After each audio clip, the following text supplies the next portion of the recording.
She told me this with complete seriousness. As revenge, I will stay single forever and leave you drowning in guilt. I stared at the message, read it twice, and then I laughed, because somehow her revenge had absolutely nothing to do with me. Asterisk, if you've ever cut off a toxic friend and watched them absolutely spiral trying to punish you for it, hit that like button, subscribe, and buckle up, because this story is about entitlement, emotional manipulation, and a revenge plan that backfired so hard, it turned into self-sabotage.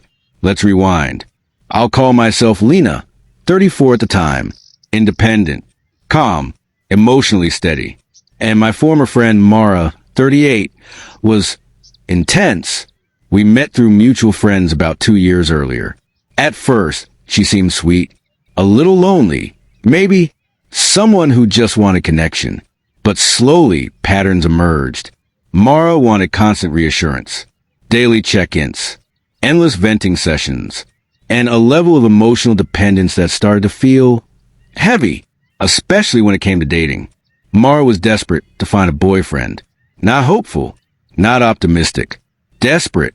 Every conversation somehow circled back to, why does no one choose me? Do you think I'm unlovable? You'd never abandon me, right? And whenever I gently tried to encourage independence, confidence, or boundaries, she heard rejection. Everything changed when I met Daniel. A normal relationship. Healthy. Calm. No drama. But to Mara, it was betrayal. Suddenly, my time was her time stolen. My happiness was her reminder of loneliness. She wanted us to attend dating events together. Speed dating, mixers, singles nights. When I politely declined, saying I was in a relationship now, her mood would drop instantly. Cold silences, passive-aggressive comments. Must be nice to abandon your single friends. I felt that familiar knot in my chest, the one that whispers, am I being selfish? So I stayed longer than I should have. The jealousy became louder. She questioned my relationship, downplayed my happiness, needed constant proof I still cared. One night, after another emotionally draining call, I realized something terrifying. I felt relieved when she didn't message me. That was my sign. So I did the hardest thing. I stepped back. Then, I cut contact. Blocked her. Instant peace. The kind of peace you only feel when you stop carrying someone else's emotional weight. A week later, a mutual friend reached out. Hey! Mara asked me to pass along a message. My stomach dropped. Here it is, paraphrased but unforgettable. I will never forgive you for abandoning me. Because you rejected my invitations, I will never attend a dating event again. I will stay single forever, and that will be my revenge. You will live with the guilt.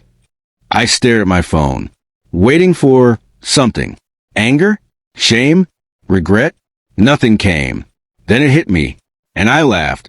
Out loud. This was a revenge. This was a tantrum dressed up as moral superiority. She wasn't punishing me. She was trying to control my emotions, force guilt, reinsert herself into my life through obligation. But here's the thing about boundaries. Once you're free, other people's ultimatums lose their power. I didn't feel guilty. I felt grateful. Grateful I left. Grateful I didn't cave. Grateful I wasn't responsible for her life choices. Whether she stayed single forever or married a billionaire tomorrow, it had nothing to do with me. The real revenge? I didn't respond. No argument. No defense. No explanation. Just silence and peace. Because nothing frustrates a manipulator more than realizing they no longer matter. Sometimes the best revenge is watching someone try to hurt you by hurting themselves and choosing not to feel responsible. If this story made you shake your head, like the video, tell me in the comments. Backhand index pointing right, what's the most ridiculous revenge someone ever threatened you with? And subscribe, because trust me, the next story, even pettier relieved face,